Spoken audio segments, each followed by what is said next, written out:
नमस्कार, स्वागत आपका हरियाणा न्यूज 24 पर। मैं हूं प्रिंस लांबा। हरियाणा प्रदेश के अंदर एक नाम, एक चेहरा, एक नेता और बीजेपी का एक मंत्री जो अपनी ही सरकार की जड़ें हिलाने का दम रखता है, जिस नेता का नाम मात्र लेने से मुख्यमंत्री से लेकर बीजेपी के प्रदेश अध्यक्ष तक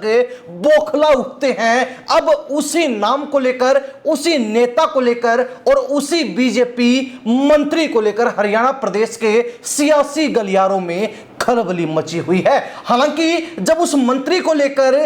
बीजेपी प्रदेश अध्यक्ष मोहन लाल बड़ौली से भी सवाल किया गया तो वो बौखला उठे और उल्टा मीडिया पर ही आरोप लगाने लगे। लेकिन क्या जो है मोहन लाल बड़ौली से सवाल पूछा गया था, क्यों यह सवाल पूछा गया था और यह पूरा मामला क्या है, कौन वो मंत्री है जिसके नाम मात्र से ही पूरी बीजेपी सरकार हिल जाती है, जो बीजेपी का खुद मंत्री है, लेकिन जब गलत होता हुआ नजर आता है, जब उस मंत्री को दबाने की कोशिश की जाती है तो वो फिर ये नहीं देखता कि सामने उसकी खुद की सरकार है या फिर सामने उसकी खुद की पार्टी है। वो हर किसी को आंख दिखाने का, सबसे बगावत करने का दम भी रखता है। ये हम नहीं कहते, ये हरियाणा प्रदेश की जनता बोलती है, ये हरियाणा प्रदेश की जनता समय समय पर कहती हुई नजर आती है। और जिस नेता की, जिस मंत्री की, जिस नाम की हम बात कर रहे हैं वो नाम अनिल विज है, जिनको हरियाणा प्रदेश में गब्बर के नाम से जाना जाता है और जो फिलहाल हरियाणा सरकार के अंदर मुख्यमंत्री नायब सैनी के बाद दूसरे सबसे बड़े मंत्री के रूप में देखे जाते हैं। आपको बता दें कि अनिल विज के पास फिलहाल परिवहन यानी कि हरियाणा जो रोडवेज डिपार्टमेंट है वो उनके पास है, इसके साथ ही वो श्रम मंत्री है, लेबर डिपार्टमेंट उनके पास है और वो साथ ही बिजली मंत्री यानी कि इलेक्ट्रिसिटी मिनिस्टर भी हैं। तमाम जो है महकमे उन्होंने संभाल रखे हैं और पिछले दिनों अनिल विज ने ही अपने महकमे के अंदर बड़ा घोटाला भी उजागर किया था, जिसमें कई बड़े अधिकारी लपेटे में आ चुके हैं। खैर, अब चर्चा करेंगे कि अनिल विज के नाम को लेकर इस समय राजनीतिक गलियारों में हड़कंप क्यों मचा हुआ है, बीजेपी में अनिल विज का नाम सुनते ही खलबली क्यों मच जाती है और बीजेपी के मुख्यमंत्री से लेकर प्रदेश अध्यक्ष तक अनिल विज का नाम सुनते ही क्यों बौखला उठते हैं। आपको बता दें कि पिछले दिनों बीजेपी ने अपना मिशन 2029 शुरू कर दिया, जिसके तहत सबसे पहले बीजेपी के द्वारा उन तमाम हारी हुई सीटों के ऊपर जहां पर 2024 के विधानसभा चुनाव में बीजेपी को हार मिली, वहां अपनी कैबिनेट के मंत्रियों की और अपने बीजेपी विधायकों की ड्यूटी लगा दी, उनको प्रभारी बना दिया कि बीजेपी 2024 में इन सीटों पर चुनाव हारी क्यों है, उन हार के कारणों को पता किया जाए और 2029 तक हारी हुई सीटों को जिताऊ सीटों में तब्दील किया जाए, जिसके लिए सभी मंत्रियों को जिम्मेवारी दी गई और बीजेपी के कई विधायकों को भी प्रभारी बनाया गया। लेकिन उस लिस्ट में एक नेता का नाम नहीं था। उस सूची के माध्यम से एक नेता का पत्ता बीजेपी ने काट दिया। उस सूची से सिर्फ एक नेता और एक मंत्री को ही बीजेपी ने बाहर का रास्ता दिखाने का काम किया था और वो नाम कोई और नहीं, वो नेता कोई और नहीं, वो मंत्री कोई और नहीं, अनिल विज ही हैं। अनिल विज जो पिछले लंबे समय से बीजेपी से नाराज चल रहे हैं। हालांकि वो दिखावे के तौर पर यह नहीं दर्शाते कि वो बीजेपी से नाराज हैं, लेकिन गाहे बगाहे जब उनकी नाराजगी सामने आती है, जब उनका गुस्सा फूटता है, तो हर किसी को मालूम चल जाता है कि फिलहाल अनिल विज और बीजेपी में 36 का आंकड़ा है। बीजेपी और अनिल विज में अनबन है, दोनों के रिश्तों में दरार आई हुई है, खटास पड़ चुकी है। लेकिन इन दिनों भी अनिल विज और बीजेपी के रिश्ते में इसी तरीके की दरार और खटास देखने को मिल रही है। जब से अनिल विज का नाम सूची में नहीं आया तभी से अनिल विज नाराज नजर आ रहे हैं। हालांकि सार्वजनिक रूप से उन्होंने इस बात को नहीं स्वीकारा कि उनका नाम नहीं आया, बावजूद इसके उन्होंने एक बात जरूर कही। उनका कहना है कि उनको किसी एक विधानसभा की जिम्मेवारी नहीं मिली, पूरा हरियाणा प्रदेश उनका है, वो बीजेपी के सबसे सीनियर विधायक हैं, सबसे ज्यादा बार विधायक बनने वाले नेता हैं। तो ऐसे में वो जो है पूरे हरियाणा का भ्रमण करेंगे, बीजेपी के पुराने कार्यकर्ताओं और साथियों से मिलेंगे और बीजेपी को मजबूती देने का काम करेंगे। लेकिन सोचने वाली बात यह है कि अनिल विज, जिनको मुख्यमंत्री, नायब सैनी और प्रदेश अध्यक्ष मोहनलाल बड़ौली की तरफ से कोई जिम्मेवारी नहीं मिली, अनिल विज जिनको मोहनलाल बड़ौली और नायब सैनी ने मिलकर सूची से बाहर का रास्ता दिखा दिया, अनिल विज जिनको बीजेपी ने अनेक मौकों पर नजरअंदाज किया, वही अनिल विज अपनी बातों के माध्यम से इशारों ही इशारों में बीजेपी को घेरने का काम कर रहे हैं और बीजेपी को अपनी ताकत का एहसास करवा रहे हैं कि अनिल विज सिर्फ अंबाला तक सीमित नहीं है, बल्कि अनिल विज का रुतबा, दबदबा, पकड़ और वर्चस्व जो है पूरे हरियाणा प्रदेश में है। अनिल विज की फैन फॉलोइंग और उनके चाहने वाले पूरे हरियाणा में है। तो ऐसे में कहीं ना कहीं बीजेपी पर दबाव जरूर बनेगा, लेकिन वो दबाव इतना बीजेपी पर फिलहाल पड़ता हुआ नजर नहीं आ रहा। ठीक इसके विपरीत आज के दिन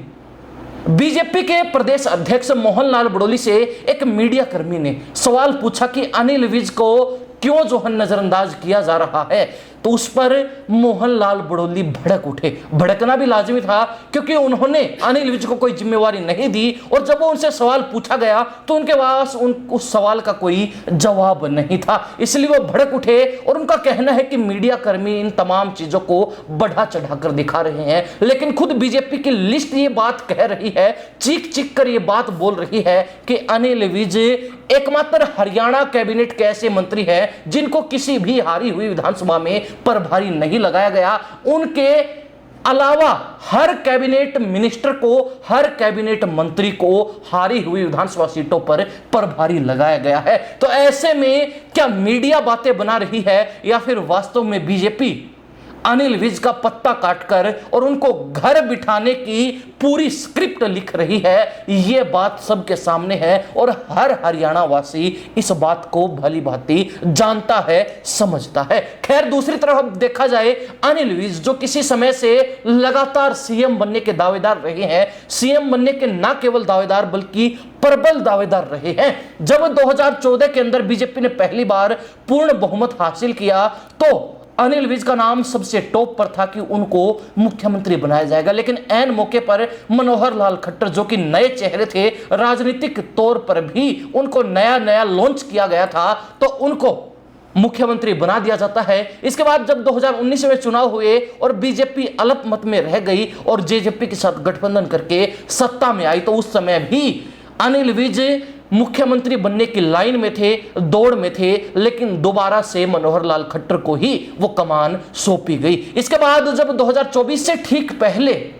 हरियाणा प्रदेश के अंदर सियासी फेरबदल हुआ, उलटफेर हुआ, तो वहां पर मनोहर लाल खट्टर को मुख्यमंत्री के रूप में जो जिम्मेवारी मिली हुई थी वो उनसे छीन ली गई, वो उनसे वापस ले ली और उन्होंने इस्तीफा दे दिया। उस समय भी दौड़ में अनिल विज का नाम सबसे आगे था और उन्होंने खुलकर यह बात कह दी थी कि वो मुख्यमंत्री बनना चाहते हैं, लंबे समय से वो मुख्यमंत्री बनने के दावेदार है, पार्टी के सबसे सीनियर नेता है और इसी के साथ 6 बार लगातार विधायक भी बन चुके हैं और हरियाणा सरकार के अंदर गृह मंत्री जैसे महत्वपूर्ण पद भी, महत्वपूर्ण जिम्मेवारियां भी संभाल चुके हैं। इसलिए उनको मुख्यमंत्री बनाया जाए, लेकिन फिर बीजेपी ने उनको नजरअंदाज किया और उनको जोर का झटका धीरे से देते हुए मनोहर लाल खट्टर की जगह एक बार फिर नया चेहरा नायब सैनी मुख्यमंत्री बना दिया गया। नायब सैनी जो कि बीजेपी के उस समय प्रदेश अध्यक्ष थे, उनको प्रदेश अध्यक्ष के साथ साथ सीएम की कुर्सी भी सौंप दी गई, जिससे अनिल विज नाराज हुए और उसके बाद उन्होंने नायब सैनी के मंत्रिमंडल में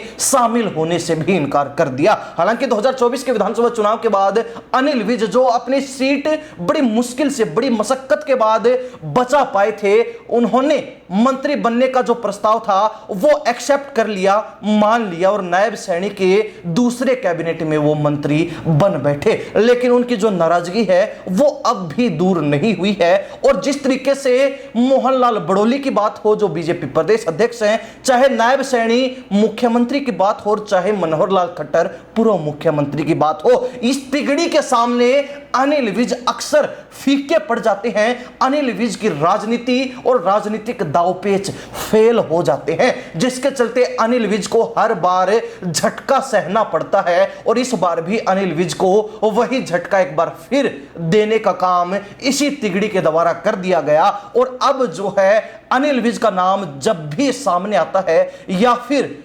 बीजेपी के नेताओं से अनिल विज का नाम लेकर कोई सवाल पूछा जाता है तो वो बौखला उठते हैं, क्योंकि अनिल विज ही वो नेता हैं जो तिगड़ी के सामने अब तक झुके नहीं हैं, अब तक उन्होंने तिगड़ी का दबाव नहीं माना है। और जब भी उनको दबाने का प्रयास किया जाता है, उन पर प्रेशर पॉलिटिक्स खेलने का काम किया जाता है, तो वो अपनी ही सरकार को, अपनी ही पार्टी को आंख दिखा देते हैं और अपनी ही पार्टी से बगावत कर बैठते हैं, अपनी ही पार्टी की खिलाफत कर देते हैं। तो ऐसे में कहीं ना कहीं तिगड़ी पर भी प्रेशर है कि अनिल विज को जैसे तैसे और कैसे भी करके प्रेशर में लिया जाए, अंडर में लिया जाए। लेकिन अनिल विज है कि दाव मानने को तैयार नहीं है। अनिल विज है कि अपना दबदबा बरकरार रखने को ही अपनी राजनीति को आगे बढ़ाने का एकमात्र रास्ता समझ रहे हैं। तो ऐसे में कहीं ना कहीं अनिल विज की नजरअंदाजी बनती है, क्योंकि अनिल विज इस तिगड़ी का दबाव नहीं मानना चाहते और तिगड़ी फिर अनिल विज को भी आगे बढ़ने देना नहीं चाहती है। अगर राजनीतिक जानकारों की माने तो राजनीतिक जानकारों का यही कहना कि हरियाणा प्रदेश के अंदर बीजेपी के बड़े नेताओं के द्वारा अनिल विज को घर बिठाने की स्क्रिप्ट लिखी जा रही है। कई राजनीतिक जानकार तो यहां तक कहते हैं कि अनिल विज जिस तरीके से समय समय पर आंख दिखाते हैं, उनके बागी तेवर देखने को मिलते हैं, तो उस लिहाज से अनिल विज को जल्द ही मंत्री की कुर्सी से भी उतार फेंका जा सकता है और उनकी जगह किसी नए नेता को मौका मिल सकता है। खैर, इन बातों पर तभी मुहर लग पाएगी जब इस तरीके की कोई सियासी हलचल हरियाणा प्रदेश के अंदर, हरियाणा सरकार के अंदर और बीजेपी हरियाणा के अंदर देखने को मिलेगी। लेकिन अब तक ऐसी कोई हलचल देखने को मिली नहीं, इसलिए इन तमाम चर्चाओं को सिर्फ संभावना मात्र ही माना जाए। हालांकि राजनीति में जिस भी चीज की संभावनाएं लगाई जाती हैं वो यूं ही नहीं लगती और राजनीति संभावनाओं पर ही टिकी होती है। ऐसे में जो संभावना किसी समय लगाई जाती है वो कुछ समय पश्चात सही साबित भी हो सकती है, इसलिए किसी भी चीज से इनकार करना राजनीति में उचित नहीं होता। हर चीज को सोच समझकर, हर चीज को मानकर ही राजनीति में आगे बढ़ा जाता है। यह बात हर नेता भली भांति समझता है। खैर, बीजेपी के अंदर अनिल विज के नाम से जो बौखलाहट है, जो खलबली मची है और बीजेपी के बड़े बड़े नेता अनिल विज का नाम सुनकर, अनिल विज का नाम लेकर कोई प्रश्न पूछा जाता है तो उसे सुनकर बौखला जाते हैं। इस बौखलाहट को लेकर हरियाणा प्रदेश की जनता क्या राय रखती है, कमेंट के माध्यम से जरूर लिख दीजिए। इन्हीं सब बातों के साथ में प्रिंस लांबा, हरियाणा न्यूज़ 24। नमस्कार, जय हिंद।